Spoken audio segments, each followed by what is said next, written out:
Hello, everyone, and welcome to the Ram Report. I am your host, Sean Leary, filling in for the talented David Snow today. The Ram Report is presented by the Jetty, so get on down there for a great meal and a drink, and we love it down there, so get down there. Today, I am joined by very special guest, the boys basketball team. Welcome, everybody. Thank you. We've got Coach Bob Fisher here. Why don't you introduce your captains to us? All right, to my left, my first one is James Leach. They're all seniors, by the way, Sean. In the middle is Ryan Tracy, and to my far left is DJ Dahlquist. All three of the captains, senior captains, outstanding kids, outstanding players, and great leaders. So this question comes directly from David. You got off to a fast start, winning a bunch to start the season, then ran into some roster challenges.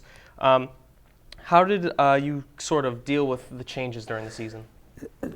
Unique. I thought COVID with teachers had taught us a lot about how to prepare for games, but we went into a situation where after winning a big game at Plymouth South, the next couple of days, kids got sick, and we lost 3 or 4 starters, 5 of our top 6 or 7 men, and we didn't lose them for a game or 2. We lost them for 3 or 4, and then it took a while for them to get back into conditioning and what have you. Thank goodness we had the start that we did to give us some kind of a buffer, but it was very, very difficult through that transition, not having your best players available all the time. Sometimes you lose a player to an ankle injury or a knee injury or sickness, but when you lose them, a bunch of kids for an extended period of time, it really upsets practices, games, preparation, and what have you. And then we bounced back. I don't know if we ever fully recovered health-wise in terms of getting it back to where we were, but we did make some kind of recovery. But it wasn't like it was for a week or 2. It was like almost 3 weeks. And been coaching for 40 years, never experienced anything like it, never. And then our JVs got hit, and they lost 9 players, and their coach was out for 3 games. So we get hit pretty hard, pretty hard. In fact, all 3 of these kids, captains, were hit in one way or another and missed time. James missed a couple of games, and Ryan missed a big game. He started trying to persevere through one game and just couldn't do it. And DJ's missed a few games, and then the kids had nagging coughs and or what have you throughout the season. So it was a challenge. And they'll tell you the same thing. The season started off great. What do you kind of challenge that success to? The 3 kids to my left, basically their leadership, their commitment. We probably had a team that was very much together, very, very much together. I know it's a cliche. All teams say together, family, family, family. And some say it to say it. These kids said it and did it and meant it. And it cannot start during the season. It has to start in the off season when you play in leagues such as we played in Braintree, and 17 kids would show up one night, 17 another night, 17 another night. And it's the same kids showing up night after night. So they bought into it. They were a very close group of kids. Never had 11 seniors on my team at any one time, but they were close. They liked one another. They respected one another. They supported one another. So I think the togetherness and the camaraderie that they had was paramount to our success. And I don't think it started for the first 7 games. I think it started back in the summer and the spring when we got together to do these, out-of-season leagues. And they got involved in shooting camps that we ran. They committed themselves. Very passionate. The key word, what you look for in a player is, are kids passionate? Do they love what they do? All 3 love what they did. So they set the example for the rest of the team. So that made my job easier. Speaking of which, why these 3 men for your captains? Well, I think over the period of time when they come in as freshmen, you start to see who will be your captains when they're seniors. And 11 of them came in. There was actually 19 in was it 19 on the freshman team? I think it was 19. Never had 19, and we kept kids that were questionable, but we kept them together. And I think you start to learn who are going to be your players, who are going to be your leaders, who are going to be the kids that are committed, who are going to be the kids that are going to be very passionate about it. So I think you go back, it doesn't start at the end of the junior year and say, you're my captain, you're my captain. It starts well before that time. It starts when they come into high school. And, it starts not only, all three of them are excellent students. All three of them are very community conscious. So there's more than going into being a basketball captain. It's being a leader, a representative, a role model in the school, a role model in the community, and just great kids. And you could see at the end of games, in freshman games, kids would pick up cups and do this stuff, and they weren't told to do it, but they'd do it. So you knew who your leaders were going to be. And these three were as good as I've ever had. As good as I've ever had. Not in terms of vocalness, but in terms of doing things and getting things done. You give them something to do, bang, it's done. And things were getting done that you didn't even have to ask them to do. They just did it on their own. And I was blessed. And I don't think we were the most talented group. They may disagree. But I think their leadership brought out the best in everybody. And I think when you bring out the best in everybody, everybody plays to a higher level. And I think they played to almost their maximum capacity. And, so I thought their leadership brought others involved with the team to play better than their talent would give them. Had them, their talent, in other words, the talent they had was good, but it wasn't at that notch that we would have liked it, but they brought it to that level that made it successful for us. Well, it's been a very fun season to watch, I can tell you that. I watched just about every game. I'll bring it over to you guys now. We can start over at the end here at DJ. How do you guys think the season went? Overall, it was a great season. I had so much fun to play with my teammates. Got off to a great start. Kind of hit a little bit of a rough patch in the middle with sicknesses and everything, but overall, the way we battled together and just had a great time together, I think really showed how well we worked together. Yeah, I'd say, like you said, it was a great start, and then the sickness came. There's kind of nothing you could do about that. You just had to play through it, and by the time we got to the end, we got to cut the nets down, so it's really all that matters. Yeah, we started off great this year. We started off great last year, too, but the sickness, obviously. We had a lot of guys step up off the bench, though. Younger guys come in when the older guys couldn't be there because we were out, so a lot of props to them. Speaking of the younger guys coming up off the bench, is there anybody you thought was maybe the most improved or really impressed you guys? I thought Jake Brant did really well this year. He came in as a sophomore, and he didn't have any varsity experience, but very first game against Hingham, he came in and made an impact right away. I'd say Jake, but also James Malloy. He played a decent amount his sophomore year, but this year his role was starting point guard, so he had big shoes to fill because of Evan last year, but I think he did that great this year. Yeah, not necessarily a younger player on the team, but I want to shout out Matthew Pasquale. He really stepped up for us this year, playing big minutes in the clutch. Defensively as a center, got some clutch rebounds and really helped out the team. Were there any games that stuck out to you guys that you think back on fondly or maybe irk you? Definitely our opening game against Hingham. The energy and the atmosphere during that game was crazy, and obviously a great comeback. We were down 15 points, and we came back and ended up winning by 10. So definitely that game. And to pick up a point what James said, Hingham had beaten us for the championship at Hingham last year on a crazy shot at the end of the game with 1/10 of a second to go. Talk about the ecstasy of victory and the agony of defeat. And we had missed 3 foul shots in the last 18 seconds, one-on-ones. So it was kind of a revenge game. We didn't come out strong. By the second half, we played very, very well. And I think it set the stage for the whole season, as he said, for both teams, because Hingham, which was the preseason favorite amongst the coaches, and everybody thought that no one would touch Hingham as the champion, never made a run at it after that game. And we made the run, they didn't. So that game, he's right, probably turned our season and their season in different directions. I'd say my favorite game was senior night. All the seniors got to play. Everyone got to play, actually, and all the seniors got to score, so that's just a great memory to have. Yeah, I would have to agree with Ryan. I think senior night was probably my favorite game out of all the games the last 2 years. Everyone contributed and participated, and it was just a great overall experience. What's it like when you're maybe on the free throw line or something like that, and you're at home, you see that bench just absolutely filled with people representing Marshfield, whether they're in their Hawaiian suits or whatever crazy getup they're in. What's that energy feel like when you're on the court?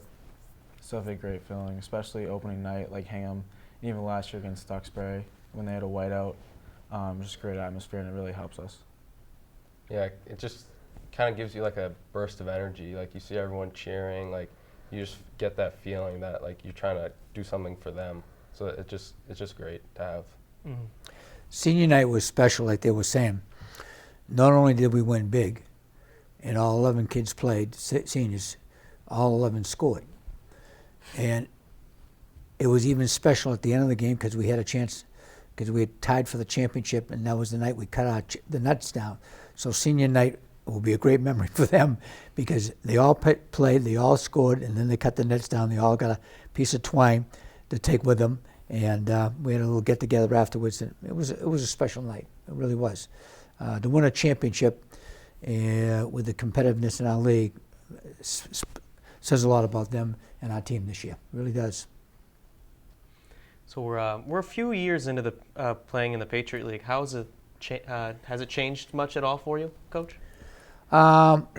Travel, where everything is kind of local rather than going to the Cape, what have you. But that's number one. And number two, competitive competitions, outstanding. I think it's in all sports.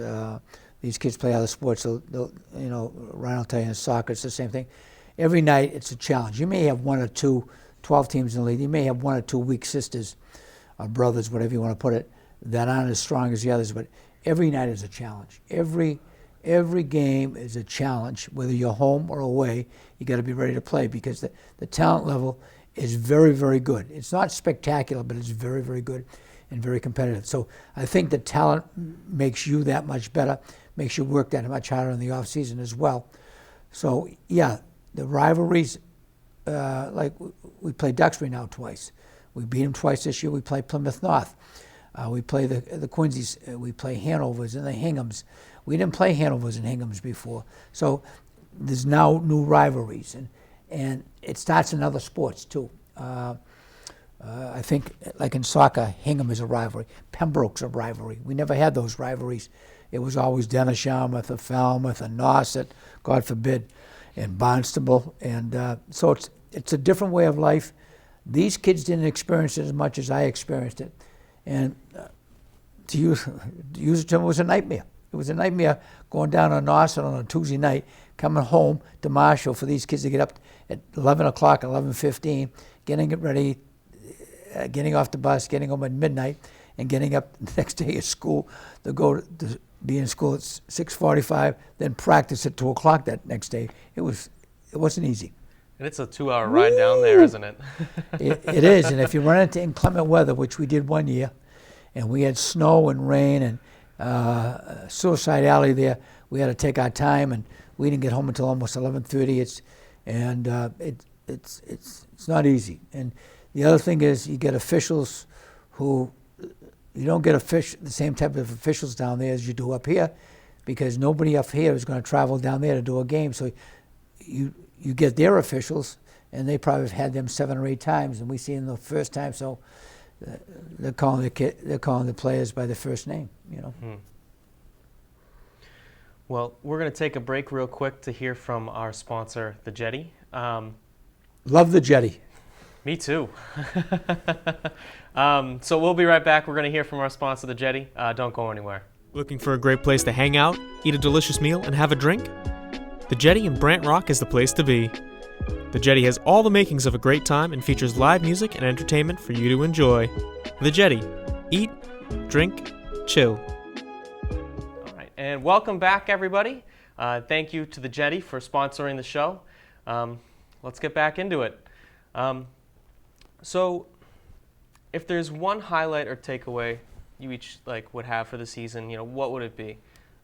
One play or one moment, something that really sticks out in your mind about this season?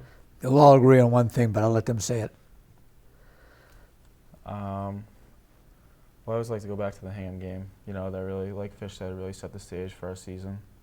And it kind of proved to everyone. I think we were 4th in the voting for who would win the league.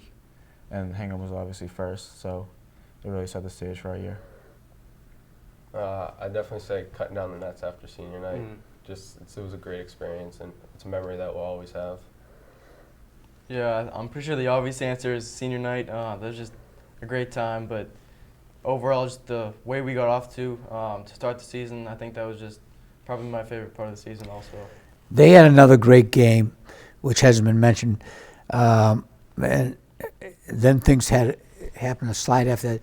We had a great win at Plymouth South. Plymouth South had just beaten Whitman Hanson, had beaten North Quincy, and they were the talk of the Patriot League. And we went down there, right by 20-odd points, ended up winning by 1 point. Long story, but the bottom line is we won the game, but we set the stage early, and it was just and I can remember going to the locker room afterwards. I can still see DJ in the locker room coughing. I said, "Uh-oh!" I said to my assistant coach, "Something's going to happen in the next couple of days." I could see the sickness coming on. Thank goodness we won that game, and it came after a game that we laid an egg at North Quincy. It was a Friday night before that. We went to North Quincy. We were 7-0, I think, and we didn't play that well at all. And that happens. You can see in the NCAA's, teams like Arizona, Virginia, all these teams get beat. It's hard to play perfect games. People are saying Connecticut. Where's Connecticut been all year? Well, they were number 1 at one time, and then they went into a drought. We had a really tough game at North Quincy, but we bounced back at Plymouth South. That was a great win for our kids in terms of confidence and sending a message to the rest of the league that, hey, you're going to have to beat us if you're going to win the championship. So that, to me, that was one of our best wins. That's awesome. This question's for you guys. You're done with your senior season now. Was there anything you wish someone would have told you before you started playing that maybe you would have really liked to have heard, or maybe some piece of advice that would have maybe helped your game or anything like that? Yeah, I'll start that off. I know some people say this, but it really does go by fast. Like, you don't realize it when you're like a junior or sophomore, but by the time you get to be a senior, just time flies, and I want to make sure people take advantage of the moment and just have fun out there. Yeah, I'd say just don't take it for granted. Like, sometimes you get like frustrated, like maybe you're not having the best week, but it does go by really fast. So if those like days add up, if you're just frustrated all the time, just not having a good time, next thing you know, the season's over. So you'll never get those days back. Yeah, kind of what Ryan DJ said, just like cherish every moment. I feel like it was like a month ago we were driving to Braintree in Summer League, and now it's the end of March, so it just goes by really fast. Comes to a crushing halt. It really does. It's that's why I've always said the season is the most important. The 20 games you play are more important than the tournament. The tournament is gravy. Those 20 games are the memories the kids have. Because once you get to the tournament, there's only one winner, and everybody goes home crying. And there's tears and tears and tears and et cetera like that. So they gave it everything they had. They really did. I'm very, very, very proud of not only these 3, but the other 8 seniors and the team as a whole. But specifically, I've always been a senior coach, and seniors are the backbone of any program, and these kids were great. What is it about basketball that you guys love? Being together, like having that like family bond feeling. Like, we're together every day for 4 months, so even longer than that. It's just a really good feeling to have. Mm-hmm. Yeah, just that team aspect. Like, there's really no other sport like it. Like, every day you come in, you work with the same guys, and we all have the same end goal. So that's just something that nothing else has. Yeah, I think a lot of us when we were younger, we used to love playing a lot of sports, but I think basketball is what attracted many of us, and just growing up, I've always played basketball my whole life, so it's just something that I've loved to do. Are any of you going to continue to play basketball beyond this? Probably like intramural, Intramural? something like that, yeah. Yeah, I'll do something like that in college as well. Nice. Yeah, same with me. Sounds really fun. Do you guys play any other sports here? Played soccer. Soccer? Yeah, I'm playing soccer in college as well. Nice. Where? Curry. Nice. Good luck. Thank you. He's got a big tournament. He just told me in Virginia this weekend with a couple of the other players on our team, 2, 3, or 4 of the other players are going down to Virginia. But Ryan found a way to balance things. Being soccer's his premier sport, but he always found time for basketball through his leadership and captaincy. He always found time to attend games, work out, practice, etc., like that. So he balanced it. And James the same way, was involved in soccer. Always found a way to balance things. His passion is more basketball. I think Ryan's more soccer, but Ryan's an athlete. DJ got into golf.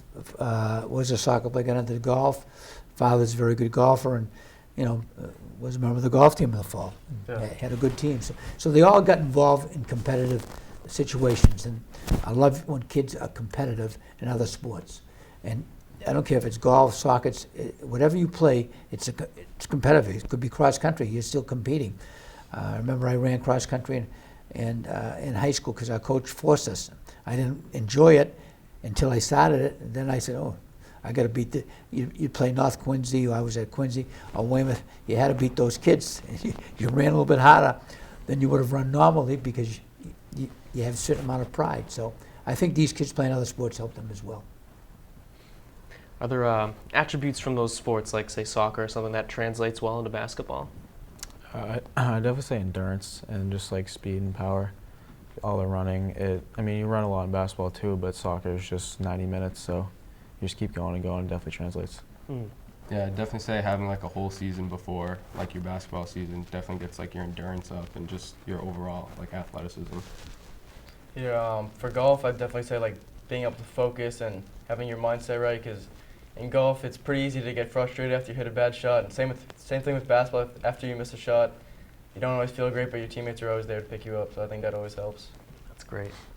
We'll get into a little more fun questions now. What's your go-to meal in the cafeteria? This is a favorite question of David Snow. I don't really eat the school lunch a lot, but if I do, it's usually a General Child's chicken. That's about it. Yeah, I don't eat the school lunch much either, but I'd say the chicken sandwich looks good. It's a popular choice, it seems. Yeah. Same with them. I don't really get school lunch. I like the buffalo chicken pizza, but I want to shout out my friend Greg Fennell. He gets a school lunch every day.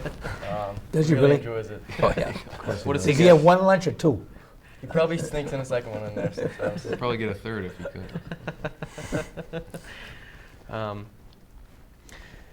Have you ever eaten the cafeteria food here, Coach? No, I haven't. But when I was my favorite food when I went to Quincy High was a peanut butter and jelly sandwich. Classic. Yeah, that's I ate that. I think 5 days a week. I just loved them. Then one day Friday I put the marshmallow on and make it peanut butter, jelly, and marshmallow. Yeah, big peanut butter guy. Nice. I've got a jar of peanut butter at my desk right down the hall. You love peanut butter. Yeah? Love it. Great afternoon Yeah, I snack. still love it. Yeah, eat my Reese's Pieces now. You guys said you don't usually eat the cafeteria food. What do you usually bring in? Usually just a sandwich, some kind of like peanut butter and jelly or like turkey Right. sandwich. Yeah, same thing. I always have a peanut butter and jelly every day. Classic. So All right, everybody's I on the love that. peanut butter and jelly Love train. that. I usually go with the ham and cheese sandwich. Another Probably my classic. go-to, yeah. Nice. So right now, March Madness is going on. Who do you guys have winning it all? Well, I had Houston, but now Bye. now I think I can go with UConn. UConn. Yeah, I also had Houston, but UConn looks pretty dominant right now.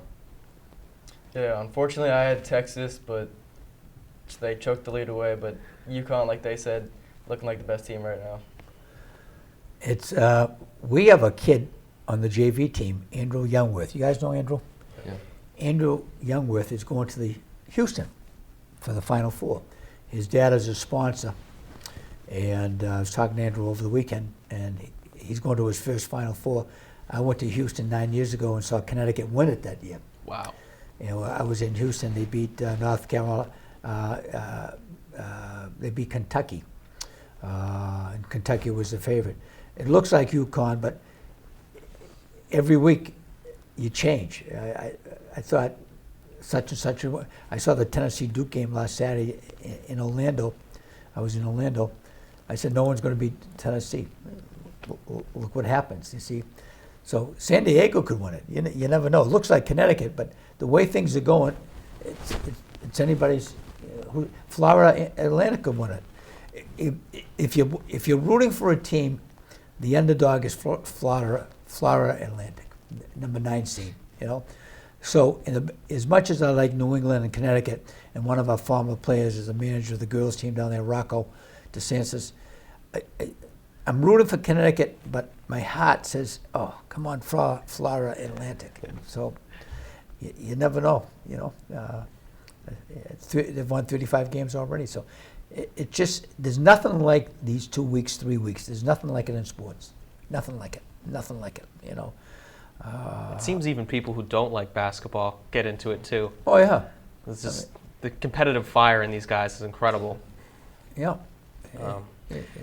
Have there been any standout games for you guys watched? Probably the Purdue game, the very first game, where Purdue lost to Fairleigh Dickinson. Yeah, I was watching that game. I did not expect that at all, but it happened. So I'd probably say the Furman and Virginia game.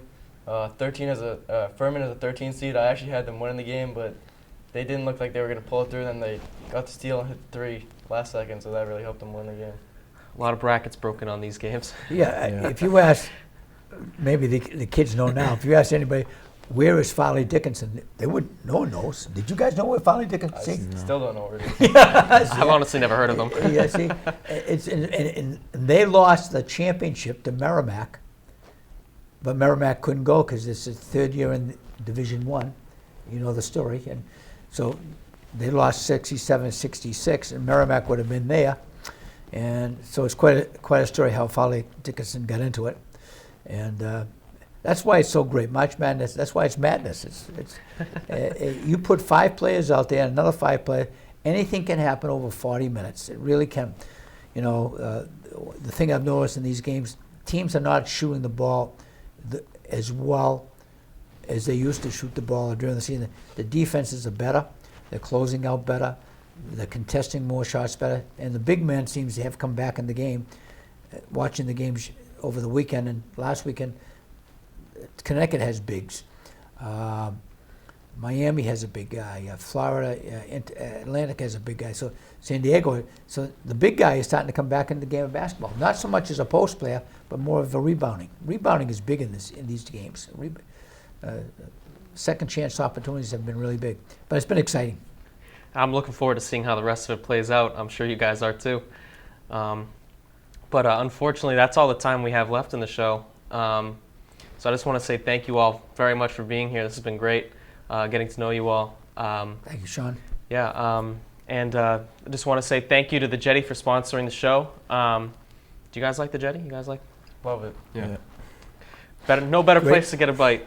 Great spot, great area, great people, great food, great environment, and what more can you ask for? Really. And I'm saying that because I mean it. Me too. Thank you, everybody, for watching. We'll see you in the next one.